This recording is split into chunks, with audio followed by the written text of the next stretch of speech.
We're talking today with Sam Bush of Grand Rapids, Michigan, and the interviewer is James Smither of the Grand Valley State University Veterans History Project. Now, can you start us off with some background on yourself, and to begin with, where and when were you born? Well, I was born on April 10th, 1925 in Isabella County. The closest large city is Mount Pleasant, and it was 5 miles north of St. Louis, which is right next to Alma. Yeah, that's St. Louis. We're talking Michigan here. St. Louis, Michigan, Yes. 35 miles west of Saginaw, 50 miles north of Lansing. I grew up on a farm, raised on a farm during the Depression. Did your family own their land, or did you rent land? Dad was buying it, Okay. but the price he owned during the Depression was the value of the land, which was, well, we paid the interest for about 12 years, which they didn't do these days. The government said foreclose instead of letting the people pay the interest, because then I ended up in banking. If they gotten the money for their mortgages, they'd had to reinvest it in another mortgage. Why not keep the mortgage and get the interest? That's what they wanted in the first place. Well, anyway, that's another story. But, Okay. But in the meantime, your family was able to stay on their farm. we stayed on the farm, and I was on the farm.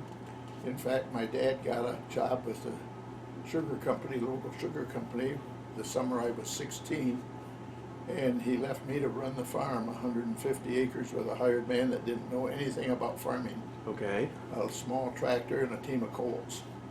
And I got all the farming I wanted. I wanted to farm before that, but we didn't have a large enough tractor, and that was too much farming. So I didn't know what I wanted to do. I did finish high school in St. Louis. We moved to Merrill for 1 year and Breckenridge for 1 year, but the superintendent said if I wanted to go to college, I should stay in St. Louis because St. Louis was an accredited school. And I said, I don't think I can afford college. I won't be going to college. And he said, anyway, you should stay here. So I did. And then I became 18 before graduation, because I graduated in 43. So I enlisted in the Navy Air Corps in the V5 program on April 1st. Okay. Now, before we kind of get into that, back up a little bit. Before Pearl Harbor happened, were you paying much attention to the news in the world, the war in Europe, that kind of thing? Yes, we were, because I think my history teacher, some teacher, had us study the Lend-Lease program and come up with what we thought of the Lend-Lease program. And we studied that for quite a while, and I decided it was a good thing. I remember that. So we were, Okay. we were knowing what was going on in the world. All right. And then how did you learn about Pearl Harbor? Well, I think I came home from church and had the car radio on, and they were telling, and I didn't know where Pearl Harbor was. That's one thing about World War II, we got a geography lesson. But, and I knew, you see, at that time, I would have been 16 years old, and I knew that I was probably going to end up in the service, because I had a year and a half yet to go in high school. Were you 17 by then? It's 41? In 40, no, I've been 16 in April of 17, or in 44, I'd have been 17. Okay. Anyway, let's get my math straight here. Yeah, so that was, okay, you're born 25, so yes, you're Yeah. 16. Okay, so you're, and there was already a draft running even before Pearl Yes, Harbor. yes. So you're aware that that's going on too. Yeah, but well, the neighbor boy lived across the road, was in the Army at that time. Now, explain what the V5 program was. V5 program was the Navy Air Corps. I ended up with a professor at Alma College who enlisted 3 months before I did and he went directly to pre-flight and flight training and became a pilot. But at that time, by 43, we got new planes, and the pilots had more experience and better planes than the Japanese, and so apparently they decided to cut back and slow down the need for the pilots. So was there an expectation that to go into pilot training you had to have a college education? No, no, no. We were told that within 18 months we would be flying when I enlisted on April 1st. Okay.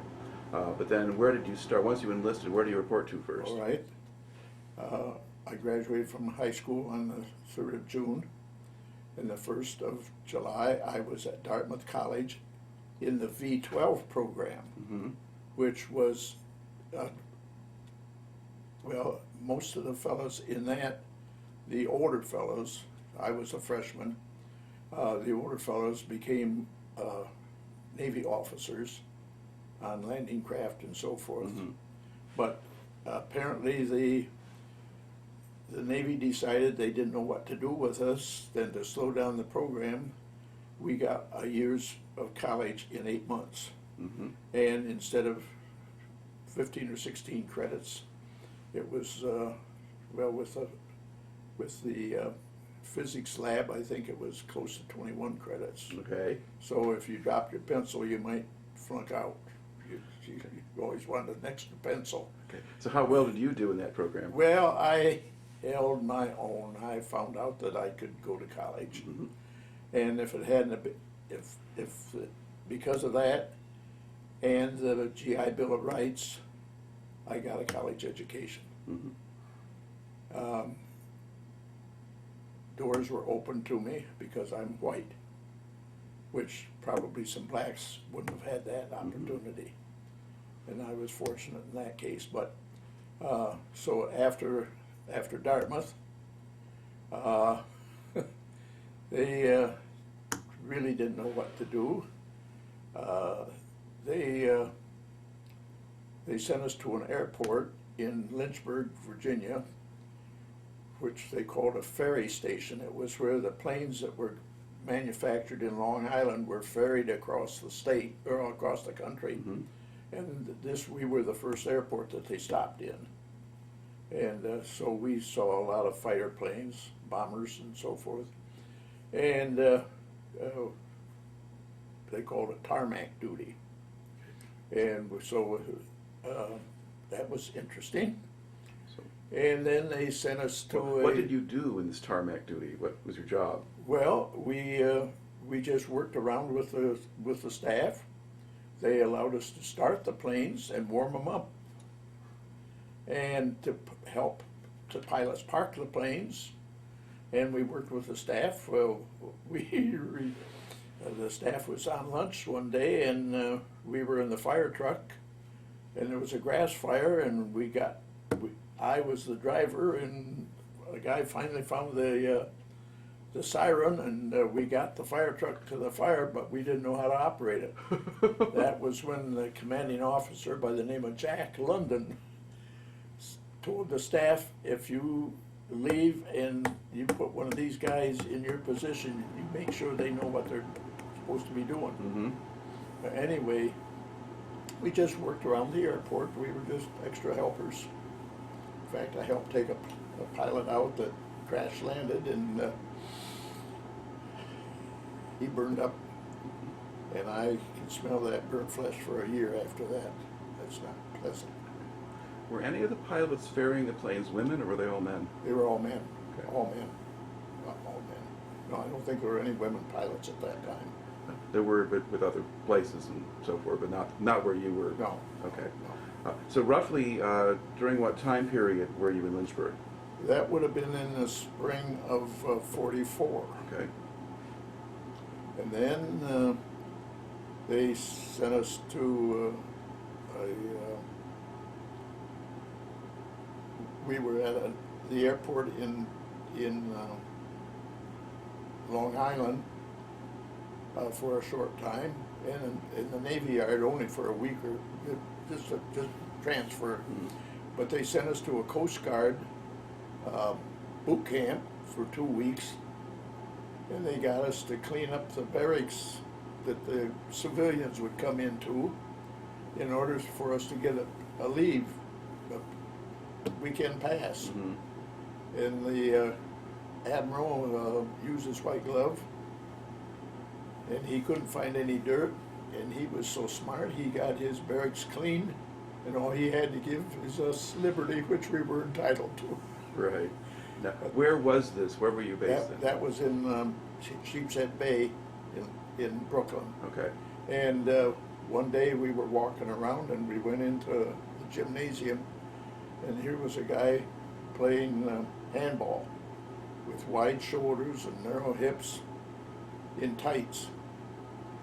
And when he turned around, we decided we wouldn't ask Commodore Jack Dempsey for his autograph. Okay.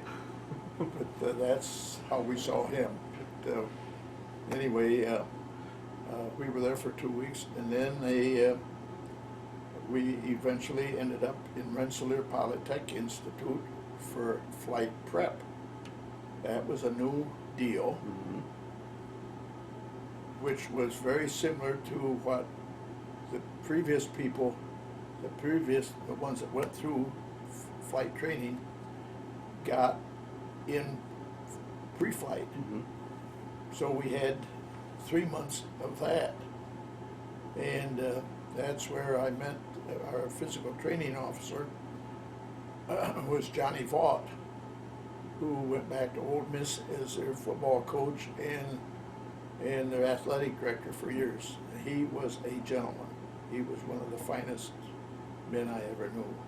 In fact, he came into our dorm the morning of the invasion of Europe Mhm. and sat down. They asked us if it was all right if he sat down and listened to our radio that morning. So that was, see, we were there in June of 44. Mhm. And how long did you stay there? 3 months. Okay. And what did that kind of pre-flight type training consist of? Well, what it consisted of was every morning we would do calisthenics for 2 hours. Then we would play sports for 2 hours, a different sport. Wrestling 1 week, track another week, softball a week. We beat the officers. That was the first time they ever been beaten in our platoon. And then we had a month leave before pre-flight. And that's where things happened, because we got in there at midnight Thursday night, so we had Friday. Saturday morning I had the watch for the 8 o'clock inspection, and I did not know the name of the inspecting officer, so he gave me our platoon a dement.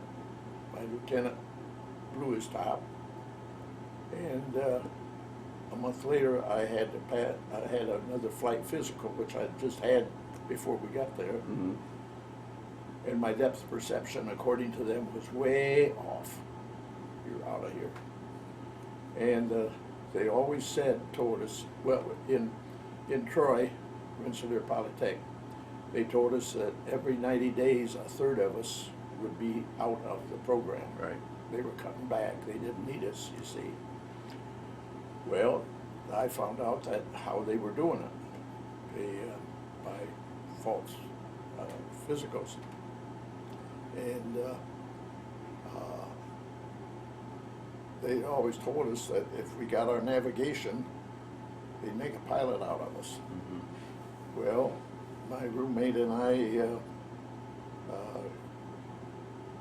had the final navigation test before we left. He chose to get out. He wanted to go home and get married. Mm-hmm. But we got the 2 highest scores, and I beat him by 2 points. And that officer said, "Oh, you're leaving? What a shame!" Mm-hmm. Well, you know. Anyway, on the way home, the only ones who were, well, the ones who had already dropped out, I found out through scuttlebutt, the Navy was sending them out someplace in the desert. and the Merchant Marine were begging for people, so on the way home, I stopped in Detroit and signed with the Merchant Marine. And they called me a month later, and I took the contingent from Detroit, and we met up with a contingent from Cleveland. We made a platoon in boot camp. Here I had been training as an officer officer training for, you know, a year and a half, and there I was in boot camp. Mm-hmm. Now, how had you known about the Merchant Marine situation? Radio. Okay. Radio. So just advertising? Newspaper. Oh yeah, yeah. And you see, the Liberty ships, they built 2,722 of them, and they were supposed to have 3 radio operators. Well, as I said, we got the course in 5 months, and our officer, we didn't know it at the time. Oh boy, I can't remember his name now. It'll come to me maybe. But he was a 4-striper Navy retiree. He had been the captain on the 2 American cruise ships during the 30s. Captain Manning. Mm-hmm. And he took up navigation. He loved navigation, and he was Amelia Earhart's navigator when she decided that she was going to go around the world flying west. Mm-hmm. And she crash landed in Hawaii and broke his leg, so she got a substitute navigator. If Captain Manning had been her navigator, I think it would have been a different story. Mm-hmm. Because then she went east and went around and approached the island from the east, going east. But anyway, he ran a tight ship, but. Okay. Well, again, to go back, okay, so you're doing now boot camp for the Merchant Marine. Okay, we got our basic training, which I really didn't need, but we got it. And Was then, that just marching and following orders and? Yeah, and learning about who and why you salute, okay, and so forth. But then at that point, they gave you different selections of whether you wanted to be an oiler, be down in the engine room, or if you wanted to be a deckhand, or if you wanted to go to cook and baker school, or radio school. Well, at Dartmouth, physics was one of my toughest courses. I thought, well, here's a chance to work on physics. And code was not easy for me. So I decided, well, let's go to radio school and work on code, which I did, and I did fine. Okay. Now, when you were doing the boot camp, where were they doing that? In Brooklyn. That's in Brooklyn. That's Sheepshead Bay again, or? Sheepshead Bay again. Okay. And then where's the radio school? Hoffman Island. Okay, and explain what Hoffman Island was. Hoffman Island was a man-made island, which today does not have a building on it. It's off the coast of Staten Island and off the coast of Coney Island. And during the war, the submarine nets for the harbor were attached from Coney Island to Hoffman Island, from Hoffman Island to Staten Island. And any ship that came in, the nets had to be lowered for them to get in. And interestingly enough, the Queens, when they came in, even in the darkest of night, they had a peculiar foghorn. You knew the Queens were in town. So you're referring to the Queen Mary and the Queen Elizabeth, the cruise ships?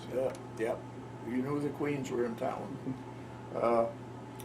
And it was the island that if the people that came into Ellis Island were sick, they would be sent to Hoffman Island until they recuperated before they could come into the country. but I guess they had sterilized the building for the radio school. And the class that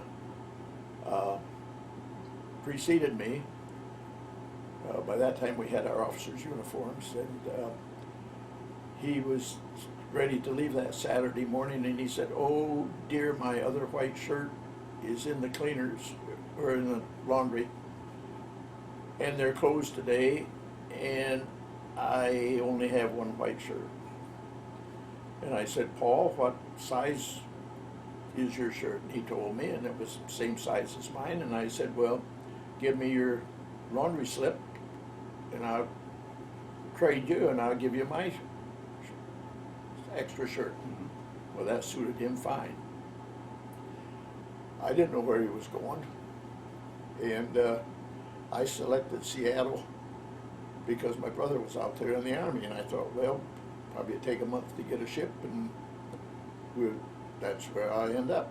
So before that, we had a week off, and I went home, and on Monday, Tuesday, and Wednesday night, I took out a high school friend of mine, and then on Thursday night, I took out my old girlfriend from high school. This other one hadn't been a girlfriend, it was just an acquaintance. Friday night, I decided to stay home with my folks. I thought I ought to stay home one night.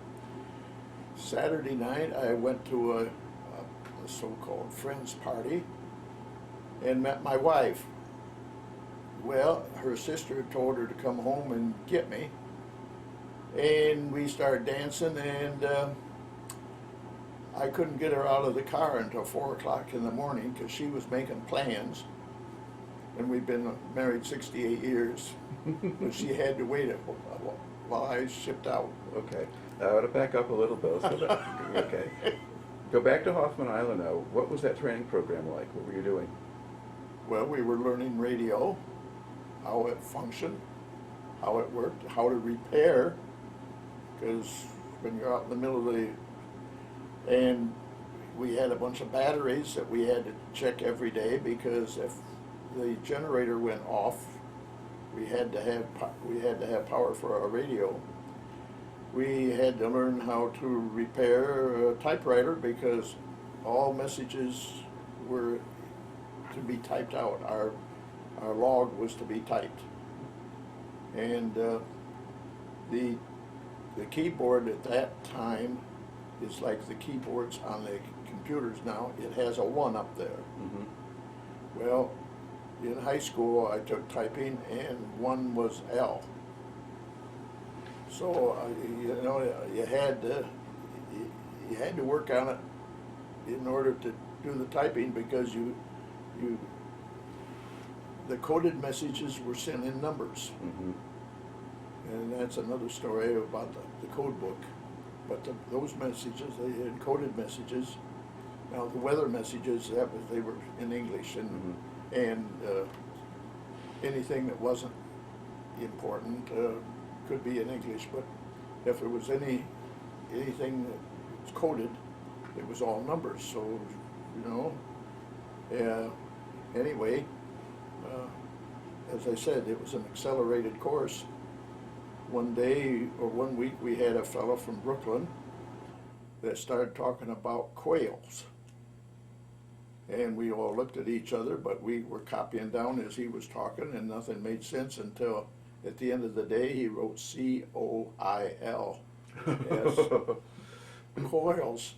Then we realized, yes, from Brooklyn, yeah, coils. All right, then we could go back on our notes and make some sense out of it. But we had a different teacher about every week about it. Now, how long was the program supposed to last? It was 5 months. I know, but was that? It was, at first, it was a 9-month course. Yeah. Okay, so they've compressed that into 5 months to get more guys out. They didn't. They compressed it, but they didn't leave anything out. Right. That was my Now, did you get any time off? Could you go into New York City? Oh yeah, we had Liberty every weekend. Okay. Of course, it took about an hour and a half to get from Hoffman Island by ferry over to Staten Island, and by train and over to get uptown. And my one regret is every Saturday night I would go by this theater that had the advertisement on the front of it in the window of like a wrapping paper. It comes on a roll, the brown wrapping paper, so about 3 feet wide, and it was up there on an angle with the name of a state on it. Why would anyone want to go to a play named after a state? Well, at that point, we didn't have any radio, we didn't know music, we didn't know anything about it. And I walked by there for 5 months every weekend and never went to see Oklahoma. So anyway, another regret. Okay. So when did you finish up at Hoffman Island then? I finished up about the second week of July of 45. Okay. So by then, Germany has surrendered, because that's May of 45. Yeah, Germany Okay. had surrendered. But Japan is still officially in the war at this point. Right. All right.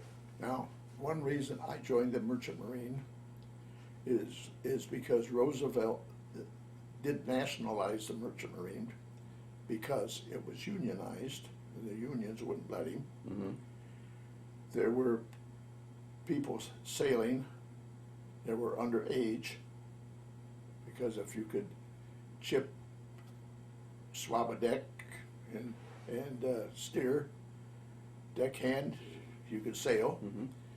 And we had blacks, which there was no segregation in the military. And Roosevelt said that at the end of the war, he would make us veterans. Well, he died.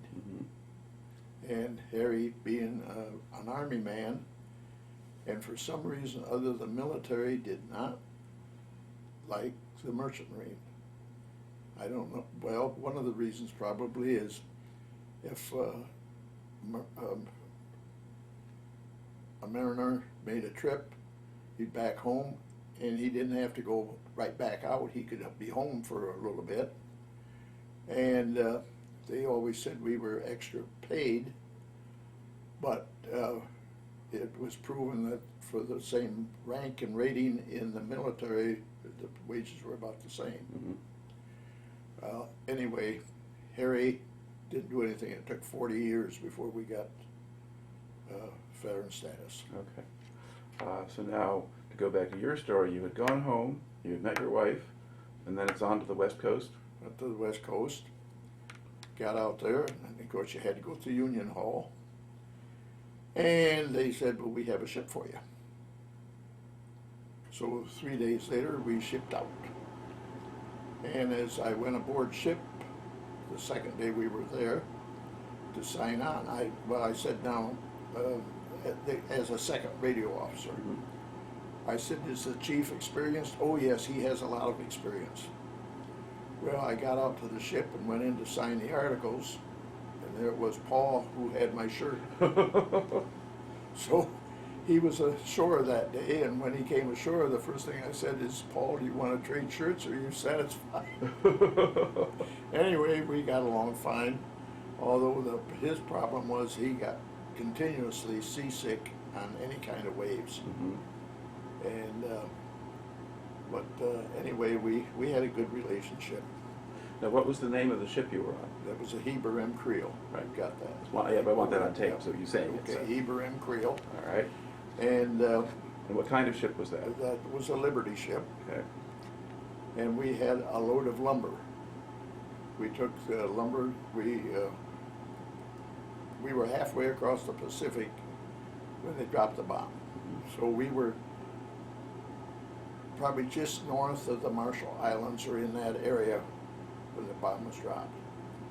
Well, we went into Samar, Philippines, and unloaded some lumber, and then we had the pilings, creosoted pilings for Subic Bay, for their docks that were going to be built. They had some docks, but they were going to build more. And our continuing orders, well, we could turn the lights on after we stayed in Samar long enough that the war ended and we could have lights then. And we went up to Subic Bay, which is just north of Manila, and unloaded. And our continuing orders were to go back to Manila and load up for the invasion of Japan. Mm-hmm. Well, with the bomb being dropped, the war ended, and so we sat around in Manila for quite a while. So how did you spend your time when you were there? Well, the Radio Shack is shut down if the captain says so, and he said so, as soon as you tied up at the dock or dropped anchor. So I was free to do anything I wanted to do. Well, the rest of the crew didn't appreciate it too much, but I did. Mm-hmm. I found a guy, a high school fellow there in Manila, and we went back and forth together, and we just sat around for them to decide what we were going to do. They said we were going to come home, and then at one time they loaded us up. They brought a bunch of mail out and dumped it in the cargo. The next day they came out and picked it all up and said you aren't going. Then they decided that they'd make us a troop ship. Well, our captain was a good seaman, and he had a license, not a tugboat, for the harbor of Tacoma in Seattle, which is one of the toughest to get. So a pilot's license? Or? Pilot's license. And so he could dock the ship. He didn't need any tug to dock it. And I think that's maybe why they selected us, because he could, if there was a dock, he could dock it. Mm-hmm. In fact, I think I could, because after they got us converted to a troop ship, they gave us a loudspeaking system. And when we would come into a port and a dock, I got a chance to stand beside him, and he would tell me what to tell the first mate on the bow and the second mate on the stern what to do, what line to throw out, and when to throw it out, and the speed to go, and so forth. We were like a circus coming to town because everybody could hear us all over the dock. No, I probably couldn't dock a ship, but I bet I could come close to it anyway. Mm-hmm. They converted us to a troop ship, and we took Filipinos back to their home islands and picked up some in the other islands and brought them back to Manila. Mm-hmm. Now we made, I don't know how many trips. Altogether, we stopped at 17 different places in the Philippines for 29 different stops. Mm-hmm. We were in Manila 4 times, Subic Bay twice, Cebu twice, Dumaguete. Dumaguete is one of the prettiest places I ever did see. And the treasurer of the Methodist Conference here is from Dumaguete. And it's a beautiful place. Panay, Iloilo, Zamboango twice. In fact, a Moro chief sold our steward some vegetables and would visit with me. And the second time we were there, he gave me a ring, a handmade silver ring with a tortoiseshell setting. Mm-hmm. We weren't, we could get off the ship there for, we could go 3 blocks away. Any further than that, we didn't have protection. Now, he was a nice guy, and he and I visited a lot, but if I got more than 3 blocks away, he was a Moro chief, he'd probably slit my throat. Okay. And we went into Holo, and we were not allowed off the ship. That is the furthest south we got. That's the last island in the Philippines. And in Davao, Cotabato, I don't know where all we were, the Lingang Gulf, Tacloban. I saw where General MacArthur waded ashore 7 times before the photographer got it properly, Yep. the picture right. So we went to a lot of places in the Philippines. Okay. Aside from your Moro chief friend, I mean, the other islands, what impression did you have of the local population? Well, we went into Mati, And they were so thrilled. We were the first people they had seen after the war. Mm-hmm. There was a little on the east coast of Mindanao. Mm-hmm. Everybody was so thrilled to see us. You know, they well, we were bringing their loved ones home for Mm-hmm. one thing, and Americans, you know, Yeah. we had money. We had money, and they would throw parties. They would, yeah. What kind of condition was Manila in at that point? Manila was in ruins, absolute ruins. The Japanese had made the Americans fight door to door, and that's what we knew was going to happen in the homeland. Mm-hmm. That they were going to have to fight door to door, and we would be sitting ducks out there with the kamikazes, Mm-hmm. you know, and every building was a disaster. I've got some pictures of that. Now the thing is, back to Paul. He bought a camera after the war, and we bought film, but there wasn't any place to get it developed. We paid for the film, and the deal was that he was going to, he took pictures, and when he got home, he was going to get them developed and send them us a copy. Well, we never heard from him. Mm-hmm. Well, 40 years later, I found him in California, and he'd gotten home, he'd gotten married, well, in fact, his wife, they got married while he was home on leave, that 8-day leave, or a week leave. And she followed him out to Seattle, and then when he got back home, she took all of his possessions and left, Oh. including his camera and his address book. Mm-hmm. So he couldn't even tell us what happened. So we never got the pictures. Anyway, I don't know how I got started on that. Okay, going to go back to being in the Philippines. What other things kind of stand out in your memory about being out there?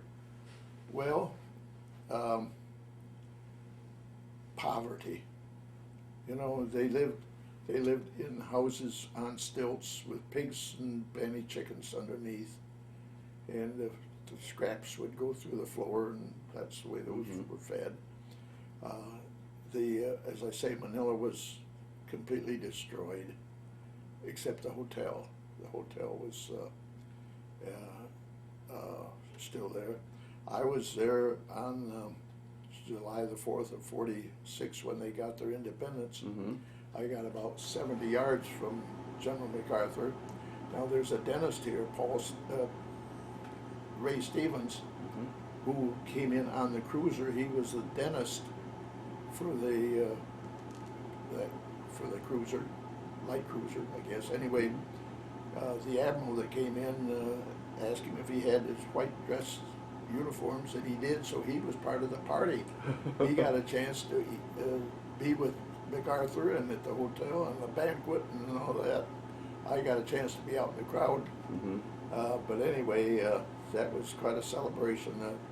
The Filipinos really got, and we had promised them, and they wanted it, but if they had just waited a couple years, we would have rebuilt, Mm-hmm. like we did Europe, Yeah. the Marshall Plan. As it was, they were set back, costly but now some of the islands, now in Dumaguete, some of the buildings were destroyed, but the movie theater was still there. Mm-hmm. So we went to a movie there. But you want to remember, see, the war had been over. We were out 13 months. Now, the Merchant Marine, you sign up for a year. They cannot keep you out more than a year. But we were serving under Army and Navy orders, so we were out 13 months. Now the little village of Davao, down on the east end of Mindanao, a girl back home from St. Louis has been going back there for several years to a school. Mm-hmm. And she showed me pictures. The airport has been moved 3 times. The city is large now. Mm-hmm. You know, it would be interesting to go back to all those places and see them again, but I won't.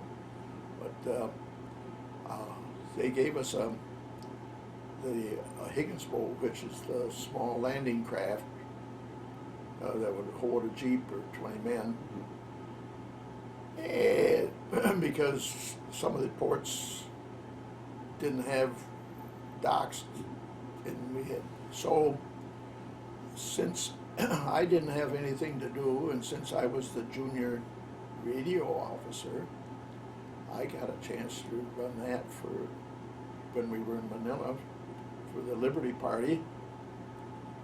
And so at 6 o'clock, I would take them into about 5 miles to Manila, and then at 11 o'clock, I'd go in and pick them up. Well, I can see after dark quite well. Mm-hmm. So it didn't bother me to, all the sunken ships there, I could go around them and find our ship all right. So I probably have more hours running one of those than a lot of guys that were trained to run them. Mm-hmm.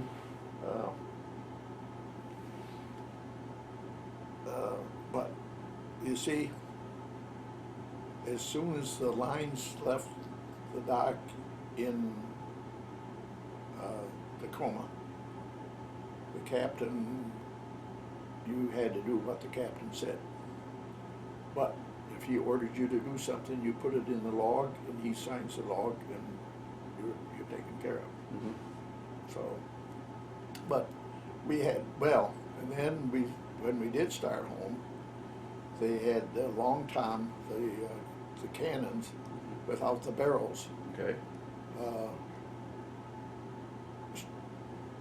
On the deck, and the tires were probably 8 inches. The rim was 8 inches off of the deck, and the tires were probably 8-10 inches wide. Well, just off of the Philippines, we hit a Category 4 typhoon of 120-mile wind, and when we were rolling and dipping around, you look out the porthole, and those would come over, and the rim would hit the deck. Then they'd go back, and the rim would hit the deck.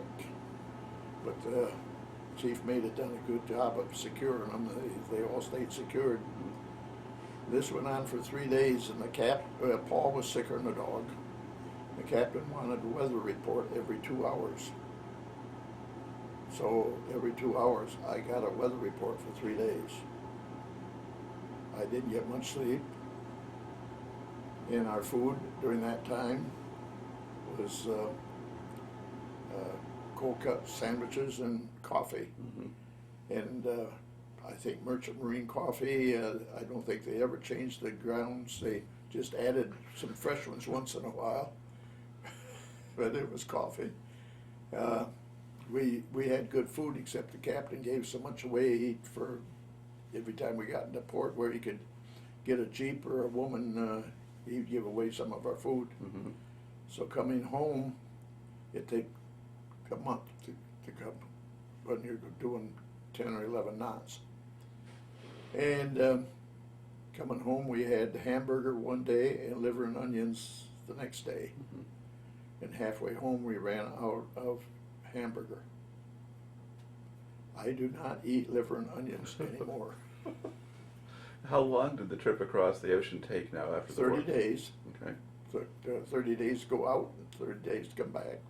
We did run aground once.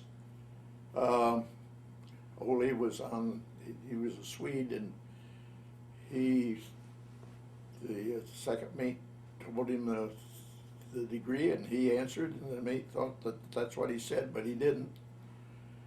And I took some barnacles off, didn't do any damage. High tide, we backed off, and Mm-hmm. but so we did gain a knot after that. Oh yes. Yeah. Now, what sort of men did you have in the crew? You mentioned you had a Swedish guy. Did you have foreigners there, or? Oh, we had a little bit of everything. As I said, we had the steward that took care of our cabins was a black man, and he served us. Officers had place to eat. Yeah. You Well, know, that's and like in the and Navy. The crew has, yeah, yeah. And uh,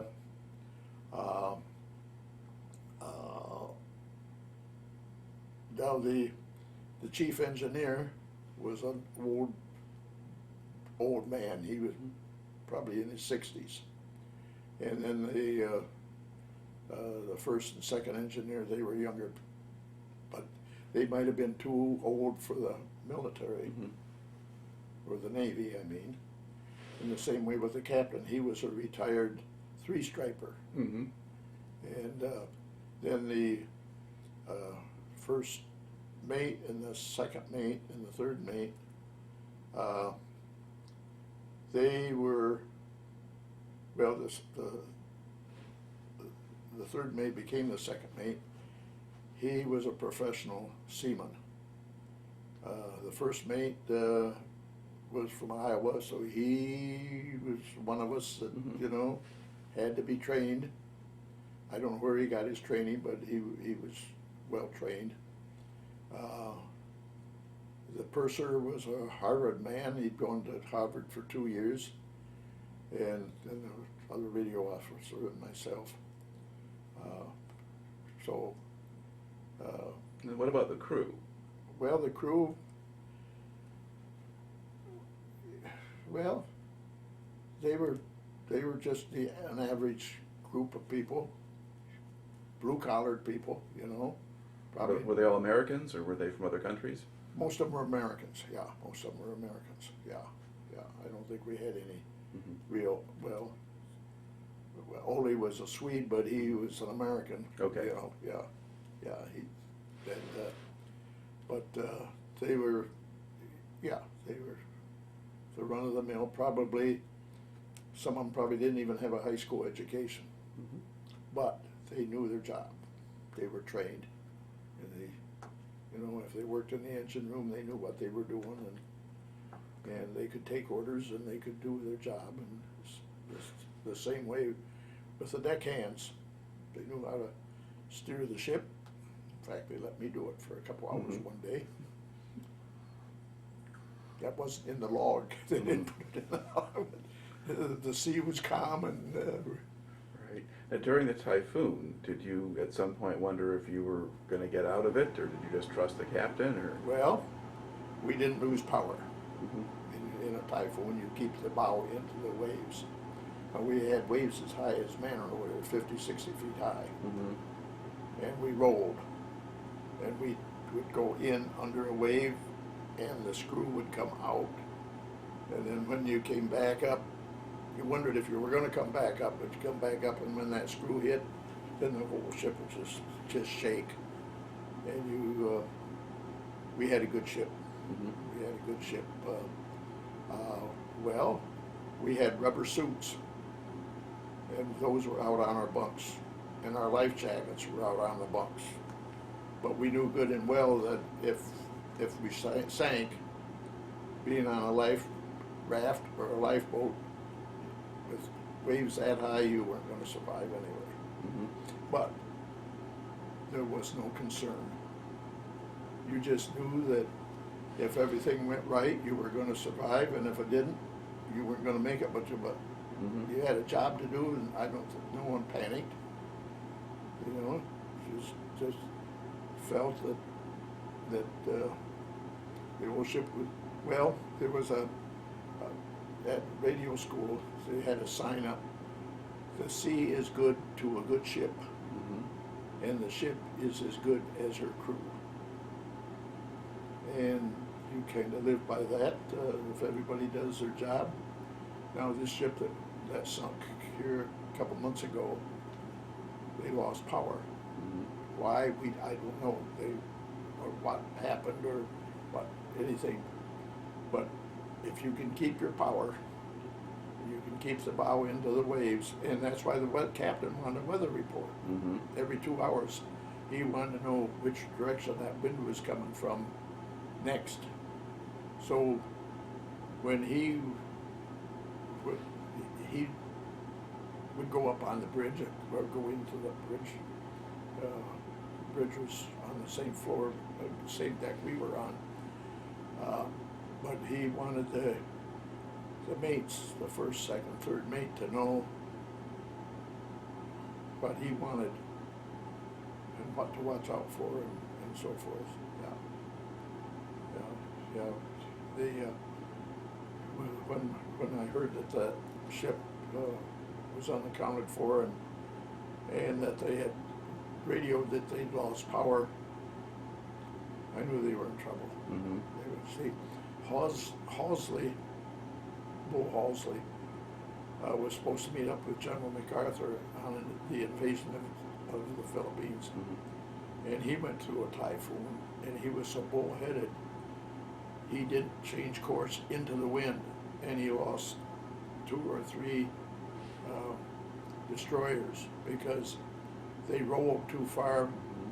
And the theory was that they had added, they weren't built at the time of radar, and with the radar equipment, that made the top heavy. Okay. I mean, too high that was up on the. Mm-hmm. So anyway, they rolled, and he lost what 90-some people, and they had to go into dry dock then and get some repairs.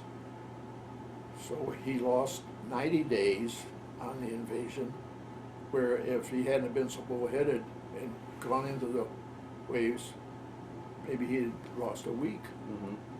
Well, he was court-martialed, but they found that he wasn't guilty because he was an admiral. Right. But he And was. he was Admiral Halsey at Yeah, that. he So was Admiral Halsey, and he was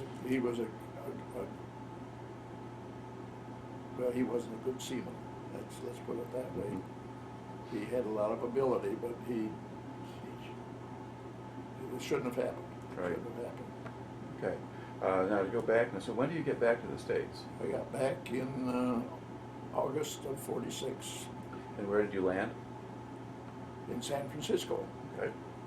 and it was so foggy.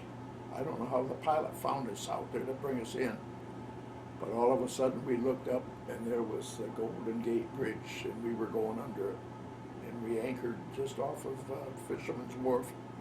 And the next day we went over to Oakland, tied up, and that was the end of it. Okay. So could you take your discharge at that point, or how did that work? Yeah, well, we got paid off, and we were through. Well, you always were through. Mm-hmm. When you came home, you got off. You Right. know. Okay. Now, were you encouraged to stay in the Merchant Marine, sign on again? No. Well, I went into the Union Hall, and they said, "Oh, you still got your uniform. We have a cruise ship. We need a 5th radio operator. All you've got to do is copy news at 25 words a minute." And I said, "I can't copy news at 25 words a minute, you know. The best I might be able to do with a little practice was 15, but Mm-hmm. most of the conversation is around 8 to 12. And they said, "Oh, someone to do it, but we've got to have the personnel." Mm-hmm. And I said, "No, I've been going 13 months, I'm going home." They loaded the ship and set out in the harbor for 24 hours before they could sail. That would have been to Hawaii, 5 days to get there, 5 days there, and 5 days back. 15 days. Mm-hmm. No, I came home. All right. I never did get to Hawaii. But we're going to go as soon as the bridge is built. Because Right. my wife doesn't like to fly. She doesn't like to sail. So as soon as the bridge is Right. built, we're going to drive to Hawaii. Okay. Now, you did make it to Midway Island, though. Well, yes, we had, one of the crew members got appendicitis. And so we went in, and the blinker, the Navy was running the blinker at that time, because the armed guard was aboard. And told them why we were coming in and so forth. But as we were getting close, 2 American submarines surfaced right behind us. They wanted to know what we were doing too, why we were coming in there, you know, who we were, and anyway. So he got off. Oh, one deal. Coming home, the another ship sent out a CQ. That's CQ, CQ, CQ. That means if you hear me, answer me. Mm-hmm. Anybody. He was looking for a ship with a doctor because they had a hot appendicitis. Well, after a few hours, no one was answering that as far as I knew, so I came back and I said, I had his location and our location, and I said, did you want me to send out a CQ? And he said yes. So I sent out a CQ, and the man, I got an answer. He was like here, we were like here, and the ship was like here. Yes, they had a doctor. I told them the situation, and they said we will start for their location. Mm-hmm. And for a couple of days, I relayed their messages until finally they started talking to each other. And the last I heard, they were transferring the patient to the doctor's hospital, the ship with the doctor Right. on it. Well, there you go. Mm-hmm. Interesting. Right. Your good deed for that week. That was my good deed. Okay. So now you've gotten back home in 46, you get out of the Merchant Marine. What do you do next? Well, I was right next door to Alma College. And I went over and saw the registrar, and she said she'd give me, of course, they had a V12 program, so she knew what I'd gotten at Dartmouth. Right. There's a year's credit. And my radio school, and my flight prep and pre-flight, she gave me a year and a half credit. So I finished up at Alma College. Okay. Now you mentioned earlier that you had GI Bill benefits, but did you get any at that time, or were you not recognized as a veteran, or how did that work? Oh, I was right. Oh, I'm a veteran of the Navy. Okay. I was a veteran of the That's Navy, right, so 'cause that you've been gave me in the the Navy GI for- Bill. Mm-hmm. The Merchant Marine did not get the GI Bill. Now, there's been several bills up, and the Congress can't vote on them because the chairman won't bring it up to a vote to compensate the Merchant Marine who didn't get the GI Bill. Now, it wouldn't do me any good because I got the GI Bill. Right. But they're dying off. Mm-hmm. If I was one of the youngest and I'm still alive, there aren't too many of them left, and they aren't going to get any benefit of them. Mm-hmm. And then in 88, they did give us veteran status, Right. which was fortunate because I got a fungus in my left ear in the Philippines, and the purser worked on it, and when I got home, I had a scar right down the side of where it was draining, and I finally applied about 12 years ago, I don't know, 10, 12 years ago, probably 10. And I kept being denied because the Merchant Marine records were all destroyed in 1972 because the government didn't have any place to store them. The purser, I found out, was dead. Found out that Paul was dead. They were the only two that knew that I had any problem. But they finally, my wife finally wrote a letter that we weren't married at the time, but when I came home, I was doctoring for this ear that was infected, so I get a 10% disability. So, All right. And then you said earlier that you came back, you went to college, you went into banking after that? I graduated in the middle of January. I went all over the state, and there was no jobs available at all, because nobody, the people that had come home, Right. that had their college or graduated before I did, got the jobs. Yep. And the assistant cashier had died in his sleep, and so I went in to see the banker and see if they were going to hire anybody and move anybody up, and they hired me. Now, I did have my college education, but the rule in that bank at the time was you had to do the janitor work. And the first week I was there, they boarded up the outside, and the carpenters would come in at 4 o'clock at night and work until 4 o'clock in the morning, and I had to be down there at 4:30 to clean up everything so they could operate the bank. And how many college graduates would take a job like that these days? But anyway, we were married, we had a son at that time, and I needed a job. Yeah. Well, that lasted. See, I started the last day of January, 48, is it? 49, Okay. 1949, and I retired 37 years to the day. The same bank. It had been taken over by a chemical bank. I mean, we merged, Right. but I did that janitor work from February the 1st, from January the 31st until October, when they got done with the construction, and then I convinced the boss that we needed to hire a man. Yeah. And he had an artificial limb.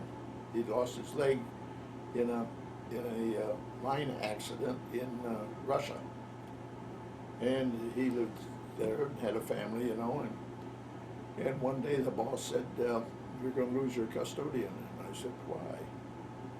He said, "Well, his artificial knee has been worked on so many years that they can't repair it anymore. Mm-hmm. And so he needs a whole new leg, and it's $400. And he said, but I told him to get it. We'd pay for it. He said, how are you going to put that on the books? That time I said, janitor supplies. There you he go. said, very good. All right. This tape is just about up here, so I'd just like to Okay. close here by thanking you for taking the time to talk to Well, me today.